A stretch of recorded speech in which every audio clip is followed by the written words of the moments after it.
Thanks, Steve. Appreciate everybody being back on today with us. Hope everyone had a great holiday weekend.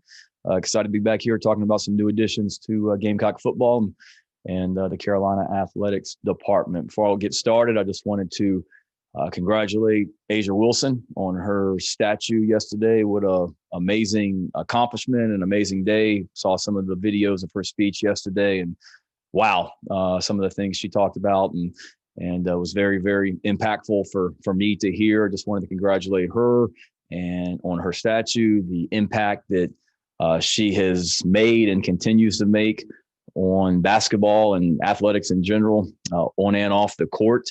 And I think it's a great example of someone that is from South Carolina, stayed at home here in South Carolina, and was able to accomplish so much here for her home state school. I used to tell guys that we recruited about the impact, and still do, the impact that you can have when you stay at home and play for your home state school compared to leaving the state of South Carolina and going other places to do it. And to me, Asia is a great example of that. You see that with a lot of football players that have come from here or come out of here as well.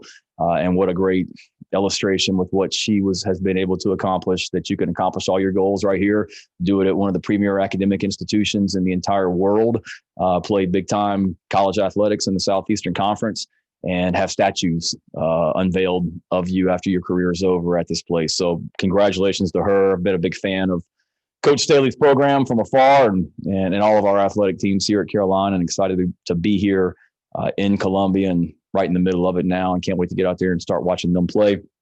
Our off-season program began officially today. Our guys were back last week, was the first week of class. So last week was a discretionary week, so everything was voluntary and on their own. And then we cranked up this morning at 7 a.m. with Coach Day, who you'll visit with here shortly. Great energy in the building, not just today, but all last week as well. And excited about the guys that are back and the start that we had in the weight room this morning. Got them all back last night. We had a team meeting last night just to get everything organized. Had a cookout out there on the practice field afterwards, outside the weight room doors, which was a great fellowship and a chance for our coaches and staff and some of our families that were in town to, get around the players before we cranked up tomorrow. So really fun night last night.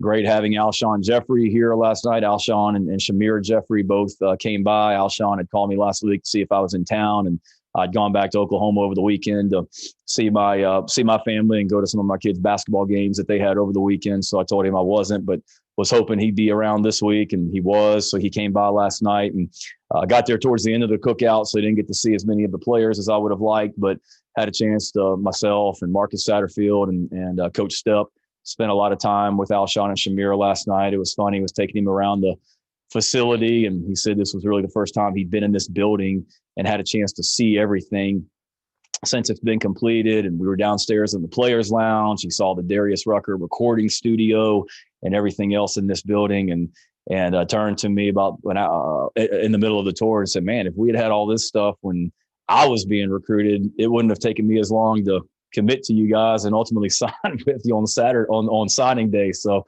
wish I would have known that. That may have saved months and years off my life of trying to recruit him and get him to not be committed to Southern Cal like he was when he was coming out of high school. But another example of a guy that stayed home, and we've been able to see what he's been able to accomplish in his NFL career, and was awesome being able to spend time with him last night, and Shamir as well. And then again, I told the team this last night, and I mean it, so appreciative for the people that are here. A lot gets made of players that have chosen to move on for different reasons, which certainly wish them well and have nothing but positive things to say about those guys that felt like a fresh start was best for them. And same thing with the coaches that for different reasons felt like they needed a fresh start somewhere else. But nothing gets said about the guys that stayed, and not just the players that had opportunities to go to other programs, but coaches that are in this building, support staff people that are in this building. You don't hear about when a school calls trying to hire one of your guys last week and then another one over the weekend that had opportunities to go to other programs but chose to stay. Nothing gets said about that publicly and on Twitter and on the message boards and things like that. And I'm not trying to get into people's business here in this building, but make no mistake, there's a lot of guys in this building that have had opportunities to go other places, players, coaches, and support staff. And I'm certainly appreciative of those guys that stayed. And we're not going to broadcast every single person that gets a job offer from another program. But I'm really, really excited and pleased and proud and thankful for the players that were in that indoor facility last night at the team meeting, the coaches that were in that indoor facility last night at the team meeting, and then the support staff as well. We got a great group of people. And like I said before, I'm not naive. When you hire good coaches and you win football games, other schools are going to want to hire your coaches and your staff. So I understand that I'm not going to that I'll always be dealing with this, but to a certain degree, but I'm very thankful for Coach Tanner and Chance Miller and our board and President Caslin and our administration that have allowed me to do the things to keep the people in this building as well. So just wanted to talk about the coaches that we'll be discussing today, and then I can get into any questions that you guys have. Torrian Gray, I've known Torrian since the early 90s. We were teammates at Virginia Tech. He was on the field and playing a lot more, but we did compete against each other a little bit in practice when he was playing defensive back. But a guy that is from Lakeland, Florida originally, played football at a high level at Virginia Tech, coached or played in the NFL after his playing days were over, has coached in college football, has coached in the NFL with a couple of different teams throughout his career. As good a defensive backs coach as there is anywhere in the country. He was with the Washington Redskins in the NFL when he went to the the Washington football team. When he went to the Washington football team, he had opportunities to go to some other NFL teams that same year when he was coaching defensive backs at Florida. So he's got a great resume, has coached and played at the highest level. We tried to hire him at Oklahoma when I was out there with Coach Riley, and for different reasons, he ended up going back to Florida at that point, but certainly thankful that we were able to get him here at South Carolina. He's a guy that I know what he's about, and his track record of defensive backs that he's developed is second to none. When you look at the guys that he's coached in the NFL, when you look at the guys that he coached and recruited to Virginia Tech and Florida when he was there on two different occasions, it's really, really impressive. And to me, if you're a college football player, to be coached by a guy that has played and coached at the highest level of football, the NFL, the second highest being the Southeastern Conference, that's pretty impressive and a great recruiting tool for us. He's a phenomenal coach, and he's a great defensive mind. I know during my time at Virginia Tech how much Bud Foster relied on him as the defensive backs coach at Virginia Tech, and had a key role in all the success that we had at Virginia Tech defensively under Coach Foster, and couldn't be more excited that he's here. He had opportunities to go other places as well, but chose to be here at Carolina, and excited to be back reunited with Torrian Gray. Jimmy Lindsey, someone that I've known for a long time, has never coached with. I'd seen on the road recruiting. A lot of people here on the staff have worked with him at different places. Marcus Satterfield has worked with him. Clayton White has worked with him. Has strong recruiting ties, born in South Carolina, grew up in North Carolina, has always recruited this area. Coach White had worked with him at Western Kentucky most recently. So when the defensive line position came open, we discussed Jimmy, and this was the first and only name that Clayton brought up to me. I had some guys that I looked into as well, but it's important for Coach White to be able to put together that defensive staff the best way that he sees fit, and we got a great group in there with Mike Peterson and Torrian and Clayton, and then being able to add Jimmy to that, somebody that Clayton has a lot of familiarity with, was a big addition for us and was important to Clayton, and then just the fact that Lovie Smith, who I think is a great defensive football coach, a great head coach at Illinois, hired Jimmy as his defensive line coach last year, I think speaks volumes. What he was able to learn from Coach Smith and their time at Illinois has only made him a better coach. And then you just look at who he's coached and the level of success that his players have had, from conference players of the year at Western Kentucky to guys that had some individual recognition up at Illinois this past season. It's impressive, and a guy that's really excited about being here, has always been in this area, but the opportunity to be a coach in the Southeastern Conference was certainly something that he was really excited about, and have really enjoyed visiting with him and on the phone during the interview process or on Zoom, and then in person yesterday when he got down here. And then Luke Day, our head strength and conditioning coach. I know I alluded to him last week, but beyond fired up about this guy. I spoke to a lot of strength coaches as I was putting this staff together, sitting Power 5 strength coaches in the ACC, in the SEC, in the Big 12, in the Pac-12, in the NFL, and talked to a lot of these guys more than once, and just could never put my finger on it that person was exactly what I was looking for. And I kept looking, and I kid Luke, like, people give me a hard time because I hadn't hired a defensive coordinator yet, or we still haven't hired an offensive line coach. And I kid Luke that part of the problem was I didn't have time to, because he was texting me and calling me so much about this position that I didn't have time to hire anybody else, because I was trying to return his calls and texts. And he was showing me how passionate he was about this position. And I finally said, you know what? I've talked to like 8 or 9 strength coaches. I haven't found quite the guy that we're looking for. That's what we need down there in the weight room right now. So I'm going to call this guy. I spent 90 minutes on the phone with him. And after about 10 minutes, I was absolutely convinced this is the guy that we need to hire. He's really, really impressive. Coming from Marshall, he's been in the NFL with the Cincinnati Bengals. There's two coaches on the staff at Marshall that I coached with or played with when I was at Virginia Tech. They raved about him. Hearing from other people in this profession, sitting strength coaches, current and former head coaches that have been around him, that have reached out to me about him. It was a really impressive group of people that were calling. And then the conversation I had with him was really, really impactful for what he'll bring to our players and his ideas. You know, anybody can teach a guy how to squat and bench press and all that stuff. It's so much more down there in that weight room. You've got to have that guy's, and every head coach has probably stood up here and said it, that guy has as much impact on your team as anyone, because he's around them more year round. He's awesome, and really excited about him. And somebody that wanted to be here. We offered him the job. I think it was on a Saturday. We offered him the job, and he wanted to get in the car immediately and start driving from West Virginia. And I said, well, we've got to get like a term sheet to you. You've got to sign that. There's some things that take place with human resources and all that stuff. So just hold tight. And then I called him back the next morning, and he's in the car driving from West Virginia to Columbia. And I'm like, Luke, like, we haven't gotten the term sheet to you yet. You haven't signed anything. We've offered you the job, but it's going to take a minute. Just hold tight. And he said, I don't care. He goes, I want to be in Columbia, ready to go to work. So as soon as I get that term sheet and that contract, I can sign it, and I'm already in Columbia. And I think he got the term sheet like on a Saturday night at like 6 p.m.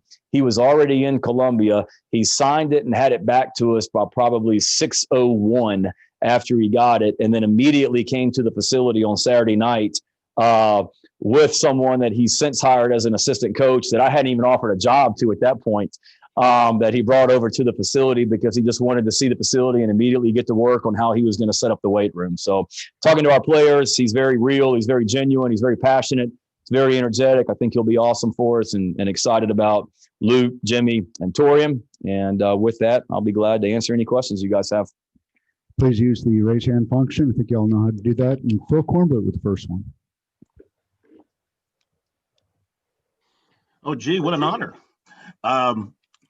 In lieu of what happened at Tennessee yesterday, what do you say to your coaches about recruiting rules, following the rules, just making sure everything is done above board and there's no issues in the background?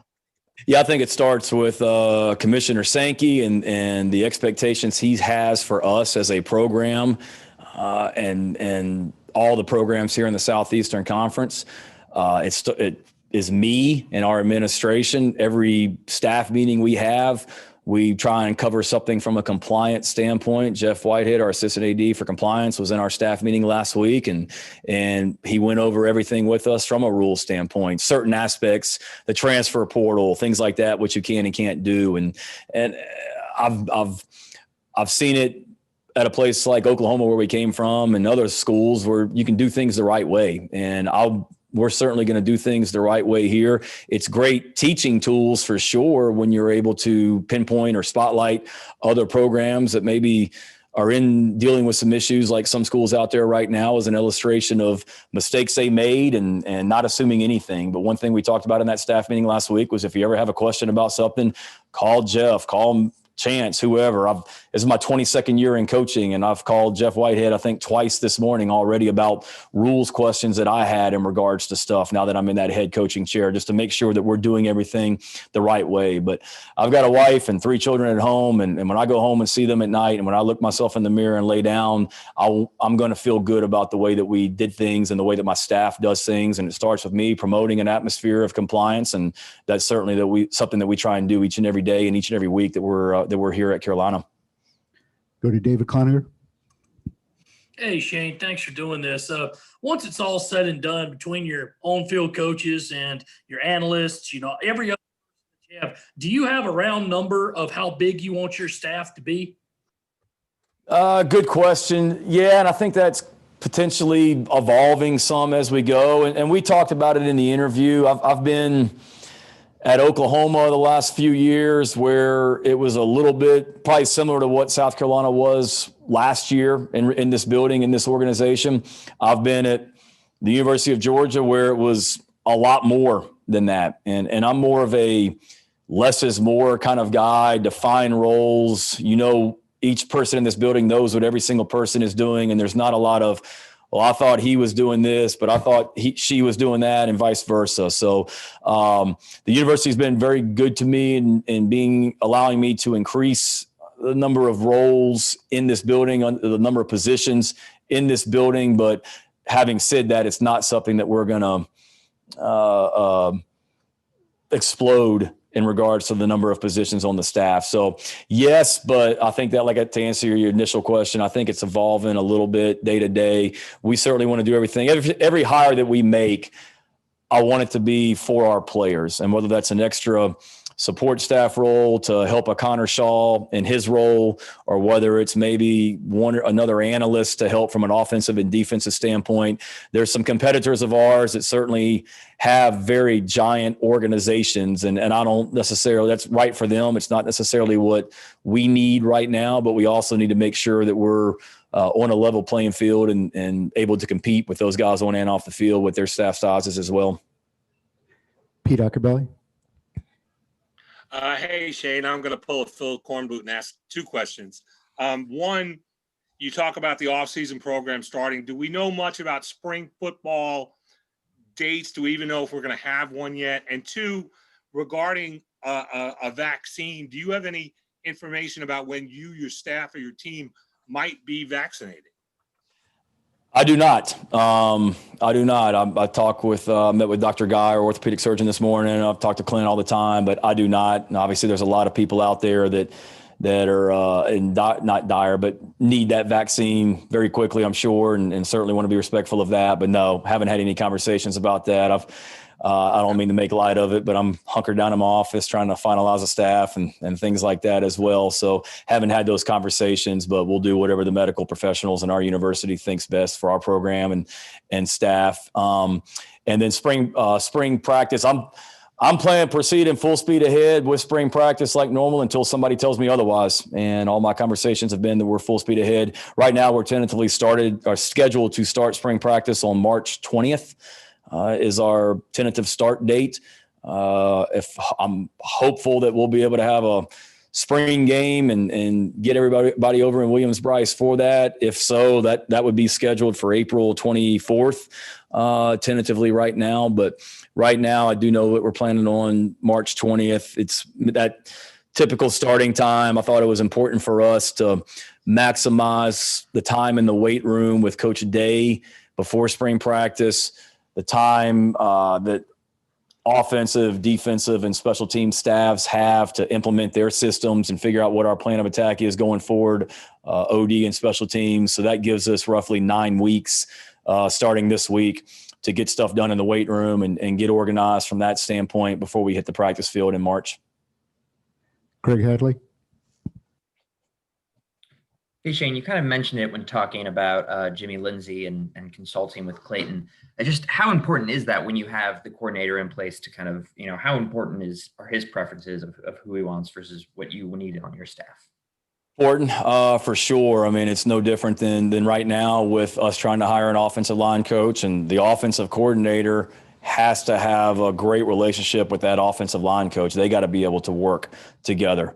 Same thing on the defensive staff, and credit to Clayton as well. He took this job. Mike Peterson was here. Tracy Rocker was here at the time.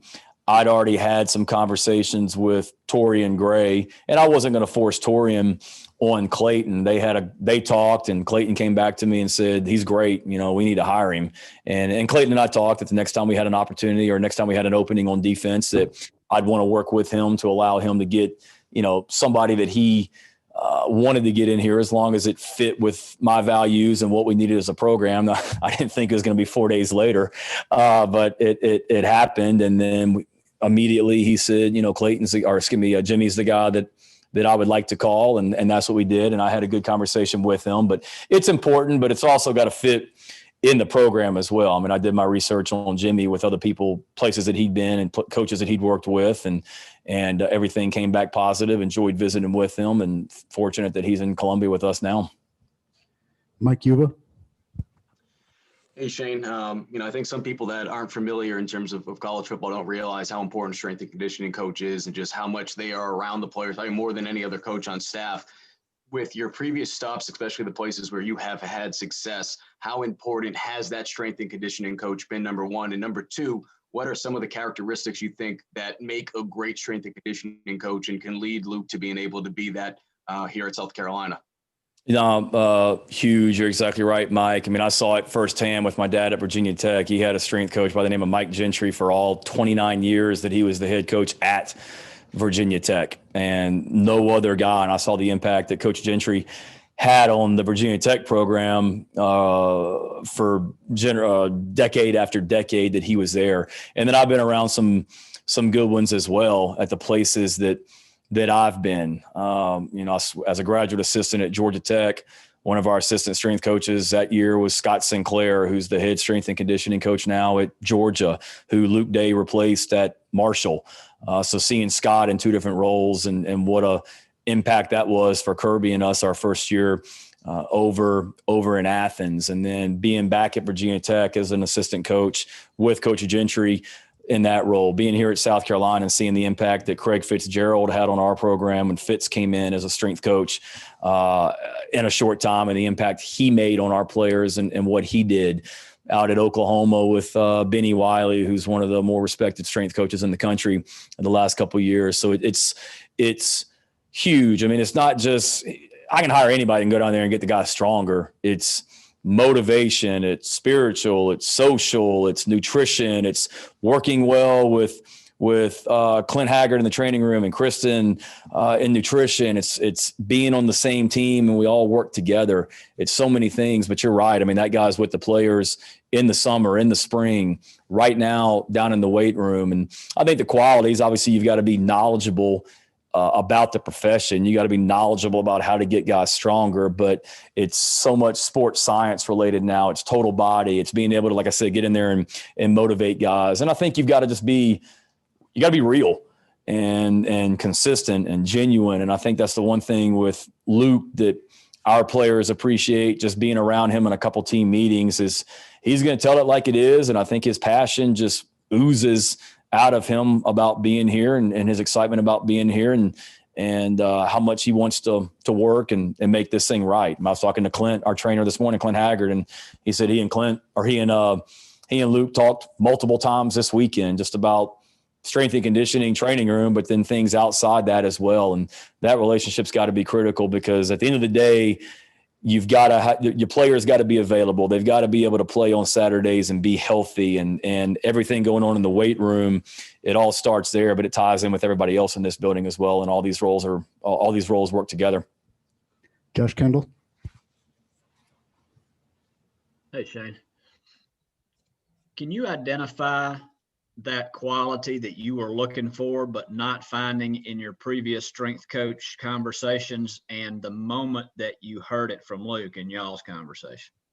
I don't know if there's anything. It just, you know how it is. You just sometimes you get a feeling that this is what we need. And there were some really, really, really qualified and great strength coaches that I talked to. Like I said, you don't have success like these guys, some of these guys that I talked to that wanted to be at Carolina without being successful and very impactful in the roles that they're in. So I don't know if it was anything that those guys didn't have. I think it was just the energy that Luke brought, the ideas that he had, not just about the weight room, but mental toughness and grit and all those things that you got to have as a football team to get from where we are right now to where we want to be. And I just really loved his ideas about that. And we talked about the potential staff that he had in mind of guys. I mean, he was just very organized. He sent me a 44-page packet, I think, just about South Carolina and our program and his ideas for strength and conditioning. That I was on a couple plane trips going to interview a couple coaches over the last couple of weeks, and I would just flip through it on the plane ride and look through it, and it was just really, really good. And he and I have a lot of the same ideas about things. We've read a lot of the same books. We think a lot of the same ways about stuff, and it was just kind of a connection talking to him early on the phone. And I don't know if there was an exact moment. I felt pretty good about this guy before we talked on the phone, but then once we started talking, it really just solidified everything that I felt about him. And then, like I said, the staff he was able to put together, he talked about that in his packet, and that was really impressive too. It was kind of like he told the team last night, when you come coach, when you take a job in the SEC, you're able to put together like the A team of assistant coaches, and feel confident that he has and will continue to be able to do that as some of these other hires are finalized and announced. Did he send you that packet unsolicited? Say it again. Did he send you that packet unsolicited? He did. He mailed it to me. It was part of like the 50 text messages, voicemails, missed calls, and everything else I had from him about it. So he was persistent and passionate. But yeah, he sent that to me and just said, look through it, and it was great. He put it together. I mean, it was the background. It's like a PowerPoint thing that he printed out on paper, or that he emailed me that I had print out. It was a garnet background, had the Block C logo all over it, and was very specific to the program. And anybody can do that. Don't get me wrong. I'm not saying he got the job because he put together a nice 45-page packet with the Carolina logo on it. You got to be credible and be able to do the job. But that certainly helped him and piqued my interest, and had a great visit, great conversation with him that day on the phone as well. Thanks, Shane. Colin Taylor. Shane, I guess you've mentioned now the offensive line position. Just where are you in that process, finding a guy, and what are some of the qualities you and Marcus are really looking for when you sit down to interview candidates? Yeah, obviously X's and O's knowledge and being able to fit in with not just Marcus, but that entire offensive staff room. I mean, every time I go back in that staff room, the vibe, the connection in there, it's really, really good. They're getting a lot of work done, but it's a great group of guys in there, and they certainly have a lot of fun in there as they've been plowing through recruiting video and talking scheme and things like that. So you got to get a guy that is going to fit in with that room.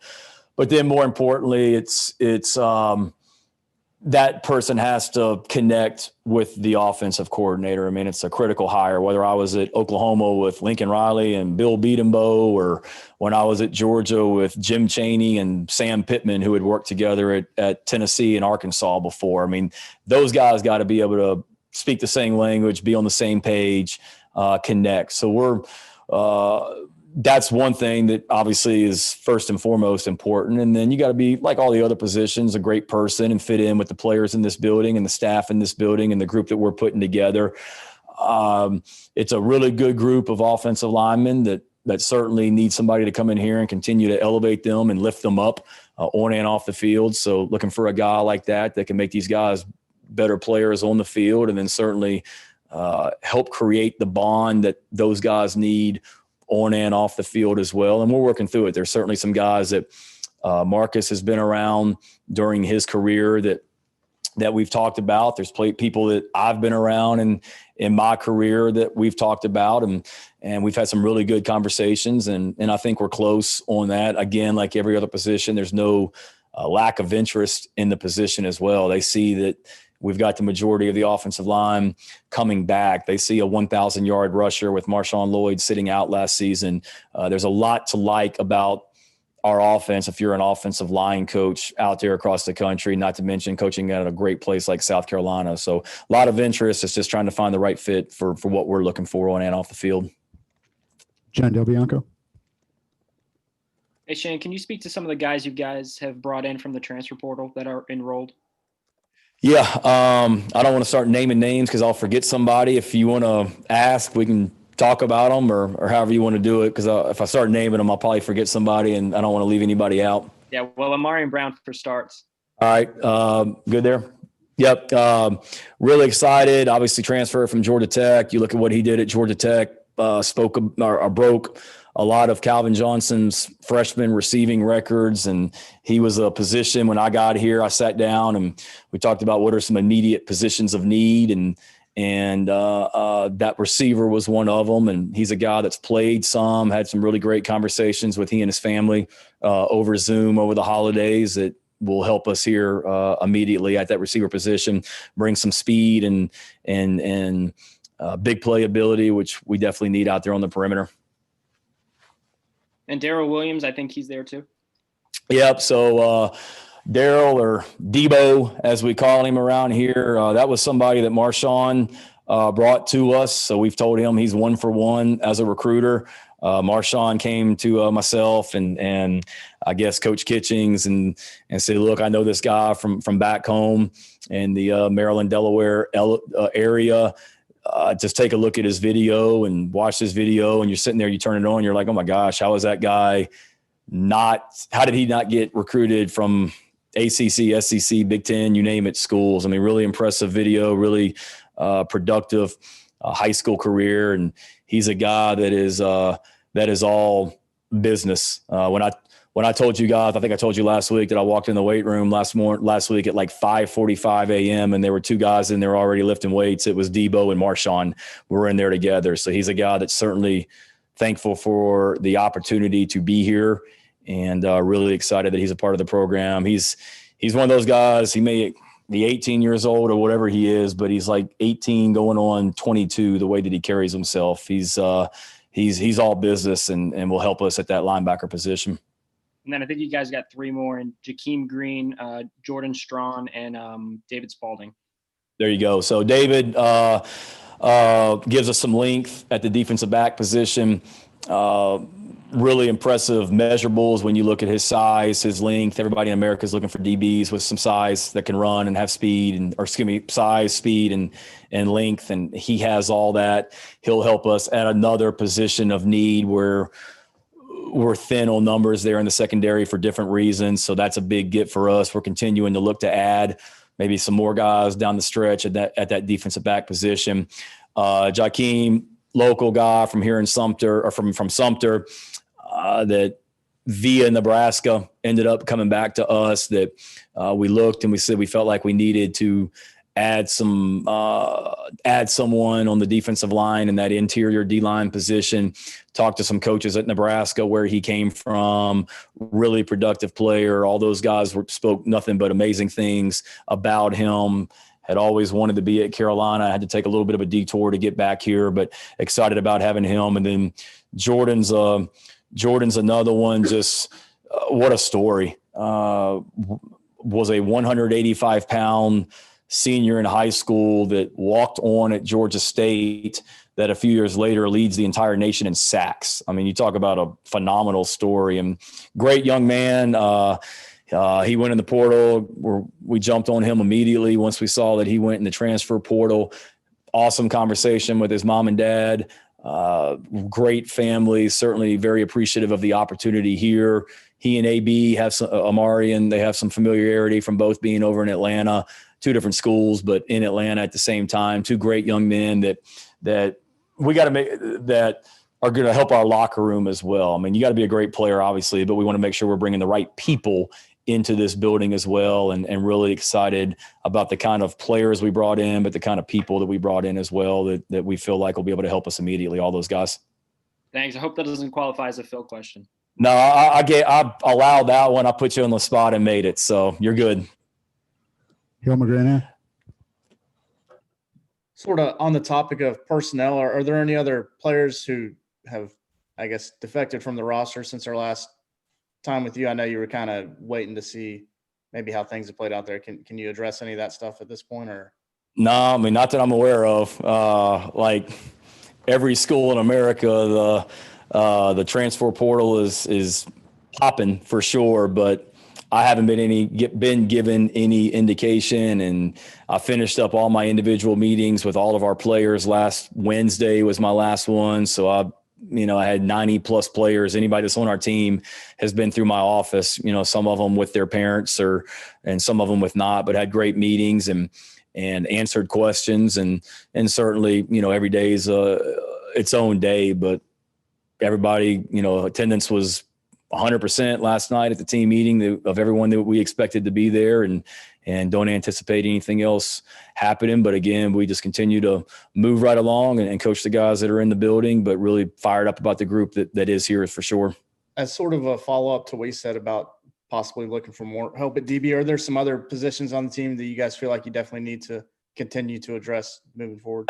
There is, but a lot of that, Hale, is just trying to evaluate the guys that we have in this building as well. And as the coaches get in here, really figure out exactly what we have. Because you look at it right now, as far as the 10 on the field coaches, Mike and Dez were the only two guys that are still here that were here last year. So it's really about Coach White, Coach Satterfield, Coach Limbo, and all of our coaches getting a feel for what we have in the program, how they fit into the systems and schemes that we're running, and then what positions, do we need more bodies at. For example, Coach White's defensive system is going to be built a little bit differently than Coach Muschamp's, defensive system in a lot of ways. So whereas you had X number of scholarships that you wanted at each position for the defense last year, that might be a little bit different this year, and then so on and so forth with the offense as well. So we still have scholarships available. We are going to continue to add depth to this roster. There's no doubt about it, but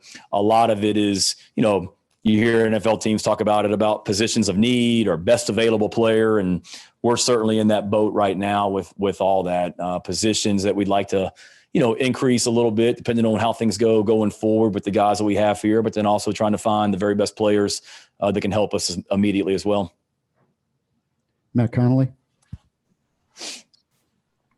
Shane, kind of sticking with the transfer portal, how have you seen the popularity and use of that change over the years? And then what are some of the positives and negatives that you see with the portal? Ooh, that could be its own press conference, Matt. It's just so new for everybody. I mean, it went from what the situation was last year to now it's constant.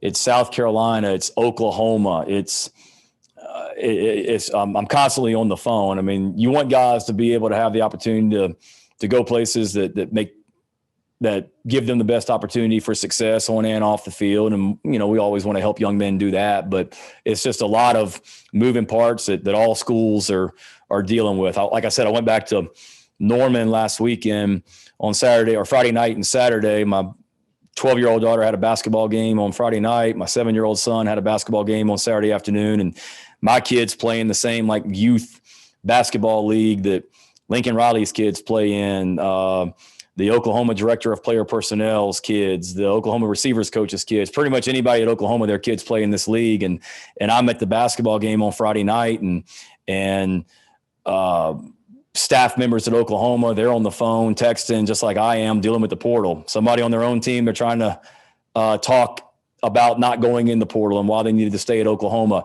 They're getting phone calls from people that are interested in transferring to Oklahoma. So it's just a constant thing that not only South Carolina's dealing with, but the whole country's dealing with for sure. And there's certainly some negatives to it. There's definitely some positives. I mean, we've benefited from it, let's be real, but we've also been affected by it on the other end of the spectrum when guys are leaving as well. But, you always want to just be involved in your players and their lives and know what's going on. And you can't just assume that, and that's always been the case, but probably more so than ever, you've just got to really be even more in tune with what's going on in your players' lives, because there's a lot out there right now affecting them. Mitch Brown. Coach, obviously you watched the tape on Daryl Williams, but how how much of a no-brainer was it when you saw he went by Debo and you said you got to have another Debo in the program? And then secondly, you talked about the recruiting tools that the recording studio is, just having an extra amenity. I'm not sure if he's been back, but when do you expect Melvin Ingram to get back to lay down a track in there? I hope soon. I mean, who better than Melvin to come in there and do that with his with what he's been able to do out in California as well. So I texted Melvin over the weekend about something, and he assured me that he would be back here often. So hopefully with their season wrapping up, we'll be able to get him back out here soon. Again, I texted him over the weekend, but you're right. I mean, the facility here, it's so many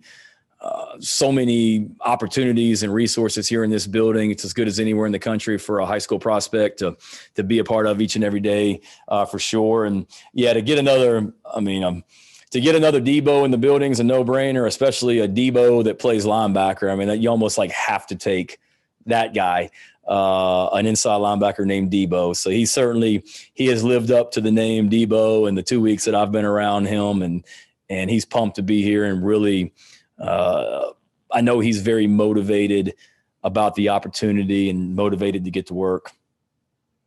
Dennis Brunson. Hey, Coach, how you doing? Good. How are you? I'm doing fine. I'm from over in Sumter, so I wanted you to expand a little bit upon Jakeem Green. What do you like about him, and besides his girth, obviously, and what made you decide he would be a good fit for your team?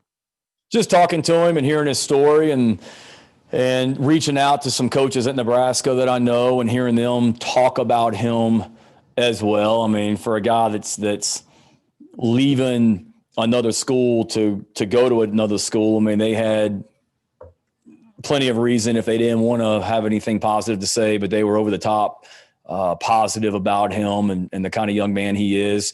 Obviously, his size and his athleticism and his ability inside, I mean, he's a disruptor, and will certainly help us from that standpoint. Everybody's looking for defensive linemen across the country, and to have a guy that has that size, has that athleticism, can be disruptive in the interior, is an older guy. He's not a freshman coming out of high school. He's got experience.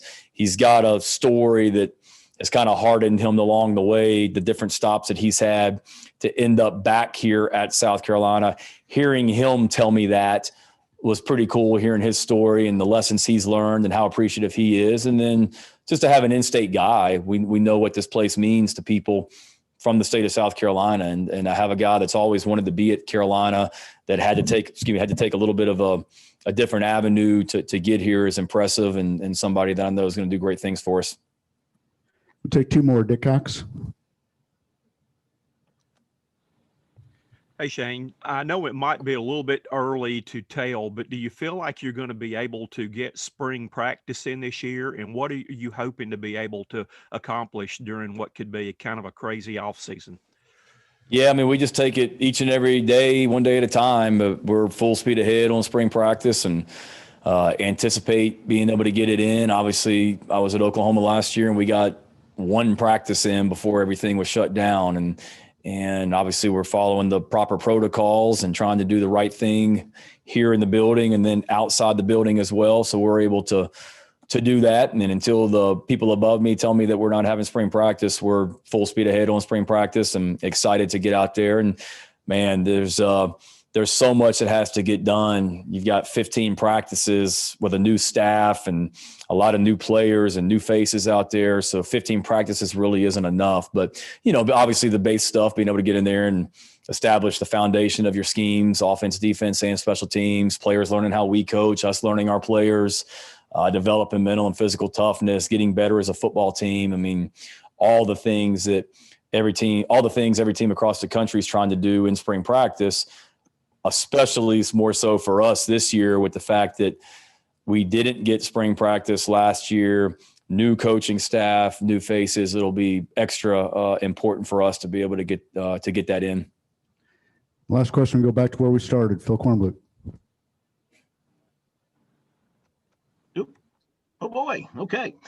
Got two for you, Shane, here to wrap it up.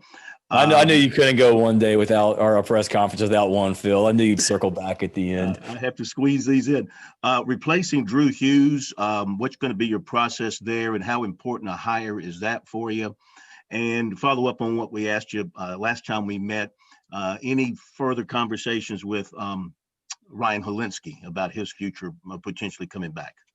Yeah, for the director of player personnel position, certainly want to get a guy. I mean, that's an important hire, and that runs the recruiting department. Drew did a great job when he was here, and I met with all of the our student assistants that have assisted Drew over the last couple of years yesterday, and those guys are studs. And I told them that they've done a great job helping me and the assistant coaches during this transition. As I came on board, I'm trying to learn about recruits, learn about our current team, and then the new assistant coaches as well. So those guys, they know what the heck they're doing, and they've done a great job, and will continue to as we go forward. Obviously, we know where we are from a recruiting standpoint and what needs to be done. So it's not like we have to get a guy in here tomorrow or the recruiting is going to fall apart. We'll be okay. And then just looking for a guy that is knowledgeable, has experience. You got to be able to, manage and organize a recruiting department and know what the heck you're talking about. So taking our time on that one. And then on the second question, no. All right. Thank you, Coach. Thank you, guys. Appreciate your time. Everybody have a great week, and talk to you soon. Thank you, John. Thank you. Thank you.